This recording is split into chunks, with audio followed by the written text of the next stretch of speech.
son pilote qui va amener son sprinter dans les derniers hectomètres pour ensuite s'écarter et le laisser donner la pleine mesure de sa puissance. Un coureur de Trinity Racing qui est venu également, attention avec la tentative du coureur de la Jumbo avec cette accélération in extremis avec un petit écart là qui a été créé par le coureur de la Jumbo qui va être déposé sur la ligne par le coureur de la Tudor, il me semble qu'il va accélérer encore une fois, et un coureur DSM en deuxième position. L'accélération, la victoire de Jens Verbrugge. Alors on va voir un petit peu, non c'est pas Verbrugge qui a remporté cette étape. On va voir ça dans quelques secondes avec la victoire du coureur.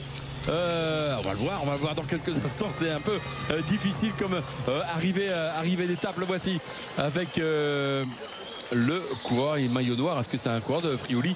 Ouais, c'est peut-être un coureur de Friuli qui s'est imposé effectivement après le gros travail et la belle victoire de ce coureur de Friuli. Alors qui est-il? Est-ce que ça serait pas Italo Darros?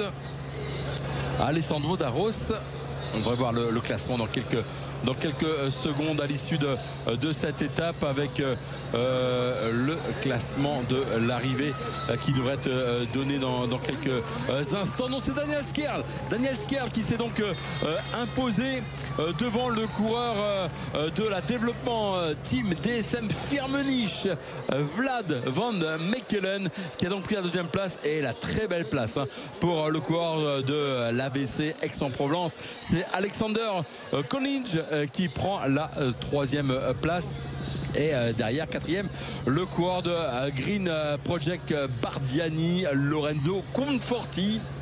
Alors que, on l'a vu, il était esselé, le coureur de Trinity Racing. Robert Donaldson prend la cinquième place dans les 10 premiers. On a un Français, c'est Lucas Boniface, le sociétaire de Vendée, Pays de Loire, qui s'est mêlé à l'emballage final, mais il n'a pas réussi à être mis sur orbite. Il y a également Noah Knecht, l'autre coureur de Vendée, et Jérémy Lecroix n'a pu faire mieux qu'une 10e place. On va revoir ce sprint avec la victoire de Daniel Skerl, le coureur de Cycling Team Friuli Victorious, l'équipe italienne qui s'est donc imposée. Lui, le coureur de 20 ans qui avait fait troisième d'une course nationale en Italie au printemps dernier et sixième du Grand Prix de Slovénie.